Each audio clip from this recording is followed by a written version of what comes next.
오늘 우리에게 주시는 하나님의 말씀 보도록 하겠습니다. 구약 성경 시편 51편 10절로 12절까지의 말씀입니다. 제가 가지고 있는 구약 성경 839면에 있는 시편 51편 10절로 12절까지의 말씀, 시편 51편 10절로 12절까지의 말씀 저희들 다 같이 한 목소리로 봉독드리도록 하겠습니다. 하나님이여, 내 속에 정한 마음을 창조하시고 내 안에 정직한 영을 새롭게 하소서. 나를 주 앞에서 쫓아내지 마시며 주의 성령을 내게서 거두지 마소서. 주의 구원의 즐거움을 내게 회복시켜 주시고 자원하는 심령을 주사 나를 붙드소서. 아멘. 하나님의 말씀입니다. 여러분들은 이 전염병이 종식되어진다라고 한다면 제일 먼저 무엇을 하시고 싶으십니까? 중국 사람들한테 이 질문을 던졌다라고 합니다. 그랬더니 대부분의 많은 사람들이 외식을 하고 싶다는 얘기를 했다고 합니다. 워낙 먹는 걸 좋아하는 분들이 집에서만 먹으니까 외식이 너무너무 하고 싶다고 그렇게 대답을 했다는 거죠. 그리고 나서는 그 다음에 여행을 다니고 싶다. 너무 갇혀 있으니까. 그리고 나서는 쇼핑을 하고 싶다. 거의 이런 대답들이 주류를 이루었다고 합니다. 여러분들은 전염병이 종식되고 난 다음 뭐라 하시고 싶으십니까? 그래도 우리나라는 다른 나라에 비해서 비교적 좀 자유로워서 그래도 외식을 절대로 못하는 것도 아니었고, 여행은 좀 어렵지만 그래도 황금 연휴 때 차 타고 다니시는 분들을 보면 어디를 가시긴 가신 것 같고, 또 쇼핑도 뭐 온라인이건 오프라인이건 저희들이 하려면 하니까.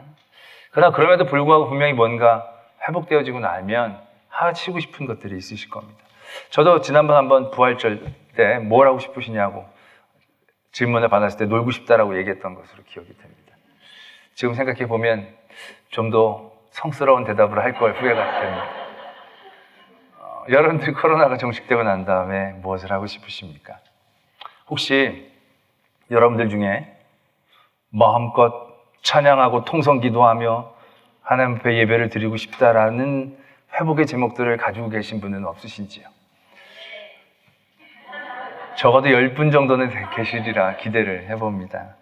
그러나 우리가 어떤 상처와 아픔 가운데에서 회복되어지기를 기대하고 바랄 때 가장 못했던 것, 가장 하고 싶었던 것, 가장 소중한 것들 우리가 바라게 되어지죠. 그러나 그 바라는 회복의 가장 큰 제목 가운데 과연 주님을 위한, 예배를 위한, 하나님을 향한 그러한 제목들 우리에게 얼마나 있었을까라는 생각들을 다시금 해보게 됩니다. 오늘 우리가 읽은 말씀에 보면 다윗의 시편인데요. 제목이 이렇게 적혀져 있습니다. 밧세바와 동침한 후 선지자 나단이 그에게 왔을 때입니다. 나단 선지자를 통하여 다윗은 그의 죄를 정죄당하게 되지요. 그리고 나서 엄청난 죄에 대한 대가에 대한 얘기를 듣습니다. 가정에 칼이 끊이지 않을 것이고 너의 아내들이 백주대낮에 빼앗길 것이고, 그 일들이 이루어지는 여러 가지 상황과 환경들은 정말로 다윗에게는 죽기보다 더 싫은 끔찍한 그런 상황일 것입니다. 그러한 선고를 받고 난 다음에 다윗이 회복을 위한 기도를 드리고 있다라는 얘기죠. 그런데 다윗이 하나님 앞에 내가 회복되어지고 싶은 것 한 가지가 있습니다 라고 얘기하는 그 한 가지가 무엇인지를 오늘 우리는 주목하게 됩니다. 그것이 바로 주의 구원의 즐거움을 내게 회복시켜 주십시오. 이렇게 고백하고 있다라는 것입니다. 솔직히 이런 다윗의 고백은 정답이죠. 지난주에도 그런 말씀을 저희들이 나눴습니다. 포로로 끌려갔던 이스라엘 민족들이 70년 만에 회복되어집니다. 회복되어졌지만 우리가 그려내는 그런 회복의 그림과는 조금 달랐습니다. 경제적으로나 정치적으로나 그들은 힘이 없고 가난했습니다. 굉장히 척박한 삶의 자리에 여전히 그들이 놓여져 있었습니다. 회복이라고 얘기하기에는 너무 힘든 삶의 자리였지요. 근데도 그걸 회복이라고 얘기하고 계시죠. 왜냐하면 하나님은 그 포로의 회복을 통해서 진정한 회복이 무엇인지 우리에게 알려주고 싶으셨다라는 은혜를 지난주에 나눴습니다. 그것은 바로 하나님과의 관계인 거죠. 그들의 회복이 힘을 갖고 독립국가를 만드는 게 아니고 아팠다가 나은 게 아니고 다시금 하나님 앞에서의 그들의 자리를 찾아내는 것, 그게 정말로 하나님이 회복시켜 주셨을 때에 우리에게 주실 수 있는, 주시고자 하시는 가장 최고의 것이다라는 것을 지난주에 우리가 은혜를 나눴죠. 어떻게 보면 그런 상황 가운데 모범 답안 같은 답안을 이 다윗이 내놓고 있다라는 것입니다.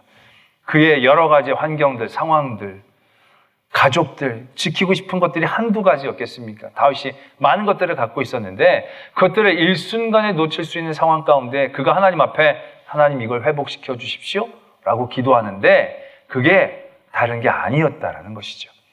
주의 구원의 즐거움을 회복하게 해달라. 여러분들은 지금 삶이 여러 가지 불편합니다. 쉽지 않은 여러 가지 삶의 일들이 예고되어 있습니다. 회복되어지길 간절히 원합니다. 근데 여러분들의 회복의 제목에 과연 이것이 있었는가? 라는 얘기죠. 여행 가고 싶습니다.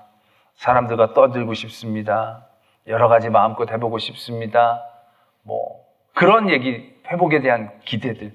사업이 빨리 사람들이 움직여서 소비를 해서 다 이런 것이지 정말 주님 앞에 나와 뜨겁게 기도하고 찬양하기를 원합니다. 그래서 그 예배의 즐거움을 제가 다시금 누리기를 원합니다. 이런 회복의 제목들 우리가 과연 쉽게 떠올릴 수 있는가? 우리가 병에 걸려 아팠을 때 회복에 대한 말씀을 떠올리고 붙잡게 되었을 때도 내가 건강하게 되는 것 이외에 내가 이렇게 힘들고 어렵지만 내가 하나님 앞에서의 즐거움의 자리를 회복하기를 원합니다. 이러한 회복의 제목들을 우리가 만들어낼 수 있냐라는 얘기죠. 사업이 망했습니다. 그런 곳에서 회복되어지기를 하나님 앞에 간청하는데 내가 망했지만 주의 전에서 즐거워하기를 원합니다가 우리의 첫 번째, 아니 유일한 회복의 제목이 되어지기가 쉬운가라는 것이죠. 그런데 오늘 다윗은 그걸 해낸다라는 얘기죠. 우리는 이런 다윗을 보면서 다윗이 선천적으로 탁월하게 이렇게 믿음이 좋아서 이런 고백들을 해낼 수 있다라고 생각해 버리려고 합니다. 그러나 그렇지 않습니다. 다윗이 이렇게 고백할 수 있었던 것은 그 안에 이런 일들을 만들어낼 수 있는 믿음의 구조들이 있었기 때문이다라는 것을 깨닫게 되어지는 것이고요. 오늘 우리는 믿음의 다윗의 속의 그 구조들을 살펴보면서 이렇게 회복에 대한 제목들을 만들어낼 수 있는 그 힘을 알아보고자 한다는 얘기죠. 첫 번째로 오늘 시편 51편을 보면 우리가 쉽게 발견할 수 있는 다윗의 한 가지의 태도들을 보게 됩니다. 그게 바로 뭐냐면 자신이 죄인이라는 것을 인정하고 있다라는 것입니다. 자신이 죄인이라는 것을 인정한다는 것은 대단히 쉬울 것 같지만 상당히 쉽지 않은 과정이다라는 것을 보게 됩니다. 왜냐하면 성경에서도 보면 대부분의 사람들이 자신들의 죄들을 쉽게 인정하지 않는 모습들 보게 되기 때문에 그렇습니다. 그러나 다윗은 자신의 죄에 대한 분명한 인정을 하고 있습니다. 내가 죄인입니다. 내가 얼마나 죄인인지 난 태중에서부터도 죄인이었습니다. 그렇게 자기의 죄에서 온전히 인정하고 고백하는 모습 보게 된다는 것이죠. 사무엘서에 보면 나단 선지자가 다윗을 찾아왔을 때 다윗이 이미 그런 모든 잘못을 저지르고 난 뒤였지만 아직 다윗은 자신의 죄에 대해서 별로 자각하고 있는 것 같아 보이지 않았습니다. 왜냐하면 선지자가 자기를 찾아올 때는 왠지 자기 안에 좀 죄책감이 있으면 거리끼게 될 것인데 다윗에는 그런 태도가 없었다는 거죠. 그래서 선지자가 와서 얘기를 합니다. 한 마을에 두 사람이 있었는데 한 사람은 부자고 한 사람은 가난한 사람인데 가난한 사람은 가족처럼 아끼는 양이 한 마리 있었는데 부자에게 행인이 찾아왔는데 부자가 자기 건 아까워서 안 잡고 가난한 사람의 것을 잡아다가 부자에게 줬습니다. 그 얘기를 듣자마자 다윗이 막 화를 내죠. 우리나라에 어떻게 그런 사람이 있을 수 있느냐고, 그런 사람은 없이 하여야 된다고, 죽여버려야 된다고, 그리고 뺏은 건 4배 이상으로 갚아줘야 된다고 막 흥분하는 다윗의 모습을 보게 됩니다. 만약 다윗이 자신의 죄에 대한 조그만 죄책감이라도 있었다고 한다면 나단 선지자의 말을 굉장히 아프게 들었을 것입니다. 그리고 그렇게 확고하게 반응하기 쉽지 않았을 것입니다. 근데 다윗은 아마 전혀 자신의 죄에 대한 인식이 부족했던 것 같습니다. 아주 그 일에 대하여 화를 내고 엄청난 벌을 그가 고하게 되어지는 거죠. 그때 나단 선지자가 이렇게 얘기합니다. 그게 바로 당신이라고. 하나님이 당신에게 많은 것을 주셨는데 당신은 우리아의 아내를 빼앗았다고. 그 이야기를 듣자마자 다윗은 두말하지 않습니다. 내가 하나님 앞에 죄를 지었습니다. 이렇게 고백한다는 거죠. 여러분, 이게 굉장히 쉬울 것 같지만 이게 쉬운 과정이 아닙니다. 우리가 늘 다윗과 사울 왕을 비교해 보게 되는데요. 사울 왕의 모습을 보면 그렇게 해내지를 못합니다. 그가 처음으로 하나님 앞에 실망감을 드렸을 때가 블레셋과의 전투를 앞두고 하나님 앞에 제사를 드리고 그 다음부터 이제 전쟁을 하든지 뭘 해야 되는데 사무엘이 더디 옵니다. 더디 오는데 막 블레셋은 많아지고 자기의 백성들은 뿔뿔이 흩어지게 됩니다. 사울이 기다리기가 너무 힘들어지죠. 기다리다 못해서 결국 사울이 자기가 그럼 제사를 드리겠다고 다 가지고 오라고 그래서 자신이 제사를 드려버립니다. 그 직후에 사무엘이 사울을 찾아옵니다. 그리고 왜 당신이 죄를 저지르냐고. 당신의 역할이 있고 당신의 자리가 있는데 왜 당신이 당신의 이익을 위해 당신의 어떠한 모습을 위해서 당신이 제사를 직접 드리느냐고 그렇게 그를 비난하고 죄를 정해줍니다. 그때 사울이 어떻게 반응합니까?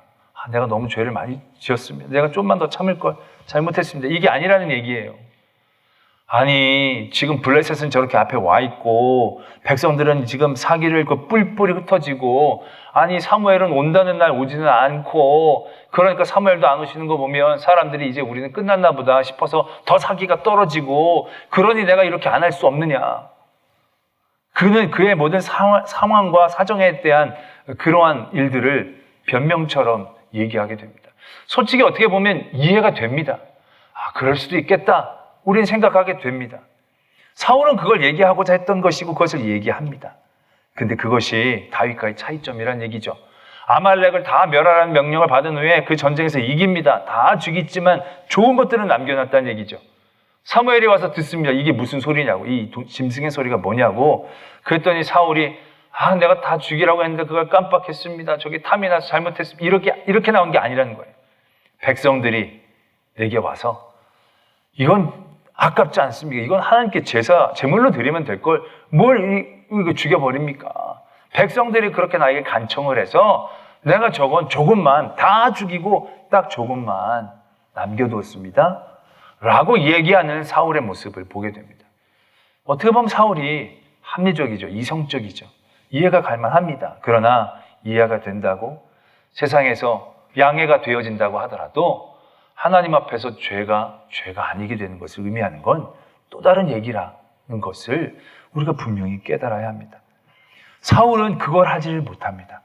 자기의 죄로 인정하지 않습니다. 그리고 자기의 죄를 어떻게든 경감하기 위해 끊임없는 상황과 환경들, 다른 사람의 죄를 비교하며 하나님 앞에 안간힘을 써려고 하는 모습들을 보게 됩니다. 여러분, 이게 어떻게 보면 더 지혜로운 모습 같아 보이지만 이것이 얼마나 어리석은 행동인가를 우리는 다윗을 통하여 다시 한번 비교해 볼 수 있어야 한다는 것입니다. 다윗은 자신의 죄를 정죄받았을 때 인정합니다. 자신의 죄를 받아들입니다. 솔직히 다윗도 할 말이 없겠습니까? 아니 밧세바가 거기서 왜 목욕을 합니까? 그 우리아는 그냥 잘하면 자지 왜 이렇게 고지식하게 요압이 나를 그렇게 바른 소리만 해줬더라면 뭐 수없이 많이 내가 왕인데 이 정도는 할 수 있습니다. 죄책감을 느끼지 못할 만큼 사회적으로나 세상적인 기준 가운데서 보면 다윗은 이렇게 할 만하다라고 생각할 만한 삶의 자리에 있었다는 얘기죠. 수없이 많이 변명할 수 있습니다. 그러나 다윗은 그런 어떠한 시도도 하지 않습니다. 그가 하나님 앞에 죄를 인정받았을 때 그 죄를 받아들입니다. 그 죄를 받아들인다는 것은 그 죄로 인한 여러 가지 벌도 감수하겠다는 것을 의미합니다. 그것은 얼마나 큰 손해일지, 얼마나 큰 아픔일지 상상할 수 없는 그러한 일들이 될 것입니다. 그러나 그럼에도 불구하고 사울은 자신의 죄를 받아들이고 인정합니다. 지지난주에 예루살렘 성이 결국 바벨론에게 멸망당하려고 했을 때 그들의 잘못이 뭡니까? 그들의 잘못은 그들이 멸망당한다라고 생각하지 않고 있었다는 겁니다. 그 근거는 어디에서부터 옵니까? 자신들이 바벨론보다는 선하다라고 생각하는 착각에서부터 시작한 겁니다. 죄는 그렇게 따지는 게 아닙니다. 죄는 하나님과 나의 자리에서 내가 하나님 앞에 잘못한 것을 바라보아야 하는 것이지 다른 사람들과 비교해서 다른 사람들보다 적다 많다로 내 죄가 하나님 앞에서 없거나 있게 되어지는 것을 의미하는 게 절대로 아닙니다. 그런데 우리는 그러한 생각들을 통해서 우리의 죄값을 조금이나마 감면시키려고 하는 시도들을 아담 때부터 저지르고 있다는 얘기죠. 여러분들은 어떻습니까? 여러분들의 삶의 자리에서 어려움과 곤란함을 당하게 됐을 때 그 모든 일들이 어디로부터 오는가를 생각할 때 그 앞에서 나의 죄 때문입니다. 나의 연약함 때문입니다. 이렇게 고백되고 있느냐라는 얘기죠. 지금 이런 사태가 일어날 때에 여러분들은 아무런 이 사태에 대한 책임감이 없다고 생각하십니까? 나의 죄 때문은 아니고 이거는 참 그런 나쁜 이교도들 사이비 종교 때문에 여러 가지 도덕적으로 타락하는 것 때문에 자연과 화합하지 못한 사람들이 먹었기 때문에 나는 지금 이런 전염병에서 전염시킨 것도 없고 일으킨 것도 없고 그래서 나는 이런 사태 가운데에서 하나도 잘못이 없는 것처럼 다른 사람들의 큰 죄에 이 모든 책임을 전가하는 그런 모습들로 우리가 서 있지 않느냐는 것이죠. 근데 과연 그들의 죄 때문에 이러한 일들이 일어난 것입니까? 우리는 하나도 이 사태에 대한 책임이 없는 것일까요? 바로 그게 다윗과 사울의 차이인 것입니다. 물론 다윗 치명적인 잘못을 저질렀던 건 사실입니다. 그러나 다윗은 그러한 모든 잘못이 하나님과 자기 자리에서만 있음을 고백하고 있는 것에서부터 시작합니다. 오늘도 보면 내가 주께만 범죄하였으니 이게 우리아에게 잘못을 안 했다는 얘기가 아닙니다. 우리아에게 저지른 죄가 곧 하나님께 저지른 죄임을 그가 인정하고 고백한다는 거죠. 결국 죄는 하나님과 우리와의 문제이니까요. 그리고 하나님과 우리와의 문제라고 생각했을 때 우리는 그 죄에 대한 무게감을 더 깊이 느낄 수가 있게 되어지는 것입니다. 무슨 얘기냐면 오늘 아담이 하와가 서로의 죄를 전가하면서 저들의 죄를 조금이나마 더 가벼운 것들로 만들고자 합니다. 그러나 누가 누구에게 줬다고 받아먹은 아담이 죄를 더 경감받은 건 아닌 거죠. 아담 결국 하나님 앞에서 그의 죄를 저지른 겁니다. 그리고 그의 모든 죄는 똑같은 무게감과 치명적인 영향력으로 사람들을 지배하게 되는 겁니다. 다윗은 그걸 인정합니다. 내가 다른 나라 왕들보다는 얼마나 양심적인데 이렇게 얘기하지 않습니다. 자기가 하나님 앞에서 자기의 죄를 인정하고 난 다음에 그 죄가 얼마나 무겁고 치명적인가를 그가 다시 한번 받아들이게 됐죠. 그는 이렇게 이 죄에 대해서 고백합니다. 우슬초로 나를 정결하게 하소서. 대단히 아름다운 말 같지만 이 우슬초로 나를 정결하게 한다는 말씀은 내 죄를 내가 어떻게 인식하고 있는가에 대한 표현입니다. 우슬초로 죄를 정결하게 하는 죄는 한 가지가 더 있습니다. 성경에서 한 가지가 있습니다. 바로 뭐냐면 문둥병에 걸린 사람들이 그 병에서 나음을 얻었을 때 그것이 해결되어지는 그런 표시로 사용했던 게 우슬초였다라는 얘기입니다. 그 문둥병이라는 병은요, 솔직히 병이 아니었죠. 말하자면 저주였습니다. 병 이상의 의미였다는 것이죠. 단순히 아파하는 것을 의미하는 게 아닙니다. 그것은 육체적으로나 사회적으로나 문화적으로나 종교적으로나 모든 상황들 가운데에서 그가 도려냄을 당하는 것을 의미하는 거죠. 그가 그러한 일들을 저질 만한 죄를 저질렀다는 것을 인정받는 아주 치욕적이고 치명적인 상황이 되어지는 것을 의미하는 겁니다. 이건 보통 도적질하고 이런 죄가 아니라 정말 극악무도한 죄를 저질러야 이 병에 걸리는 것처럼 사람들은 인식하고 있는 그러한 죄를 해결하는 것이 우슬초였다는 얘기죠. 오늘 다윗은 자신의 죄를 해결할 때 이 우슬초로 정결케 해달라고 고백합니다. 자기 죄가 어떤 무게감을 갖고 있는지 그가 고백하고 있다는 얘기죠. 다윗이 왜 이럴까? 지금 죄를 인정하면 그 모든 선고들이 그에게 유효해지고 이제 그런 것들이 이루어지는데 거기에서 더 나아가서 이 다윗은 그 죄가 더욱더 깊고 무겁다라는 것을 깨닫고 인정하고 있다는 거죠. 이거 어떻게 하려고 하느냐? 우리는 이렇게 생각합니다. 그러나 이게 굉장히 건강하고 지혜로운 회복의 걸음이다라는 사실들을 우리는 깨달아야 한다는 얘기입니다. 아까도 우리의 죄를 인정한다는 것이 어떻게 보면 되게 우리에게 불리할 것 같죠. 그런데 우리의 죄를 우리가 하나님 앞에 인정하게 될 때 우리는 그 죄의 무게감을 깊이 느끼게 되는 겁니다. 다른 사람들과 비교하는 게 아니라 내 죄가 하나님 앞에서 인정되어질 때 그 죄는 그냥 무겁습니다. 50보 100보 저 사람 100보 내 50보 나는 50보 더 의인 이런 생각으로 갖게 되어지는 게 아니라는 얘기죠. 나는 하나님 앞에 50보 죄인인 거예요. 한 보나 두 보나 죄는 죄예요. 하나님 앞에서 내 죄를 인정하게 되면 그 죄는요 결국 죽음을 싹스로 요구하는 결과들을 우리에게 요구하는 거예요. 그러니까 죄치고 우리에게 치명적이지 않은 죄가 없다는 것을 우리가 깨닫는 거예요. 우리가 예수 그리스도의 보혈의 피의 값이라는 것이 나에게 지불되어졌다는 사실들이 얼마나 내 죄가 치명적인가를 깨달아야만 이루어질 수 있는 과정이라는 얘기죠. 그런데 사울처럼 내 죄를 인정하지 않으면요, 예수 그리스도의 보혈의 은혜에 대하여 우리는 값싸게 여기게 되는 거예요. 내가 내 죄를 인정하고 내 죄가 내 안에서 인정되어질 때 그 무게감이 느껴지게 되고요. 그 다음에 우리의 걸음은 건강하게 되어집니다. 어떻게 되어지느냐면 결국 내가 해결할 수 있는 게 아니다라는 것을 깨닫게 되어지는 거죠. 내가 죄 중에 태어났고 우리 어머니도 나를 뵐 때 죄였고 내가 할 수 있는 게 아니에요. 그래서 결국 1절처럼 주의 인자와 긍휼로 내 죄악을 씻겨주십시오. 이렇게 하나님 앞에 나갈 수밖에 없는 길이, 구조가, 그래야 이게 형성이 되어진다는 얘기입니다. 그런데 내 죄에 대한 인정, 그 죄에 대한 무게감이 내 삶에서 깨달아지지 않으면요, 우리는 그렇게 하나님 앞에 간절히 나가기가 어려워진다는 얘기죠. 우리가 병에 걸릴 때도 그렇습니다. 간단한 병에 걸리면요, 우리가 하나님 앞에 간절히 매달립니까? 아니요. 내가 뭔가 할 수 있는 일들은 다 해봅니다. 할 수 있으니까요. 할만하니까요. 우리가 내 죄에 대하여 내 죄의 무게를 가볍게 여겨지면요, 우리는 이런 착각을 합니다. 내가 조금만 열심히 하면 이 죄는 경감받지 않을까? 이 정도의 죄는 그냥 무시하고 지나갈 수 있지 않을까? 내가 이만큼 잘했는데 이 정도의 죄는 퉁칠 수 있지 않을까? 우리는 산수적으로 그렇게 생각하는 큰 잘못 가운데 처하게 된다는 것이죠. 그러나 우리의 병이 약으로도 병원으로도 이 세상의 기술로 되어지지 않는 병임을 깨닫게 되어지면 우리는 그때 어떻게 됩니까? 그때서야 천부의 의지 없어서 손들고 갑니다. 주님만을 간절히 부르짖는 자리가 거기에서 형성이 되는 거죠. 죄가, 아니 병이 중하고 어렵다는 것을 깨닫는 그 자리에 우리가 처야만 우리의 간절함이 생기게 되어지는 거죠.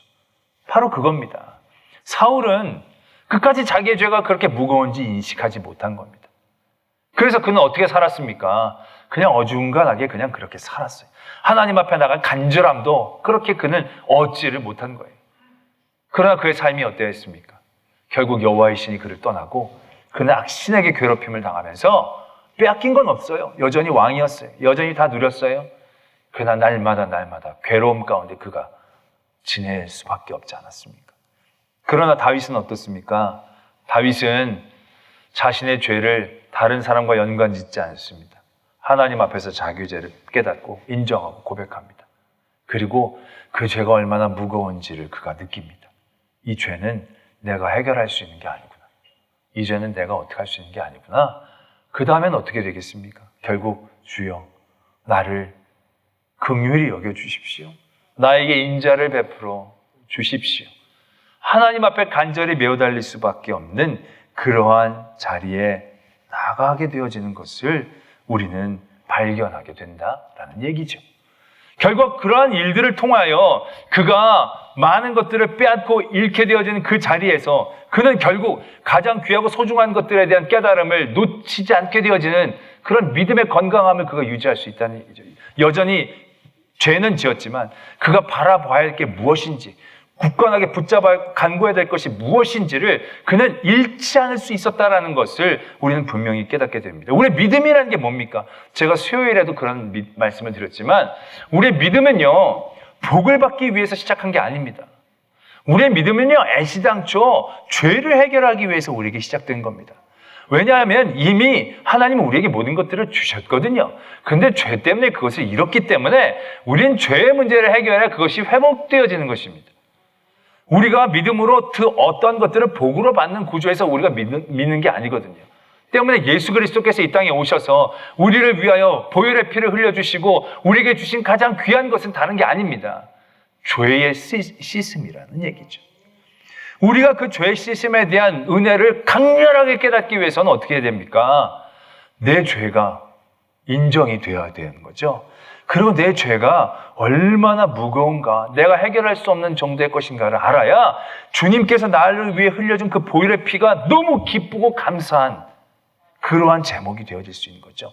다른 어떤 것들과 비교하고 바꿀 수 없는 그 내가 단 한 가지 끝까지 붙잡아야 되고 끝까지 감사해야 돼, 그 한 가지가 되어질 수 있는 거죠. 그러한 깨달음이 되어져야 주의 구원의 즐거움을 온전히 누릴 수 있는 믿음의 자리들이 우리들에게 유지되어진다는 얘기죠. 오늘 한 기사를 봤는데요. 어떤 기사냐면 이제 구급대원, 119 구급대원 한 분이 올린 사연이었습니다. 어떤 사연이었냐면 이분이 이제 신고를 받고 가서 이제 급하게 이제 응급 환자를 이제 수송을 하려고 했는데 이제 너무 이제 급한 나머지 후진을 하다가 뒤에 있는 차를 발견을 못한 거예요. 그 차가 부딪힌 거예요.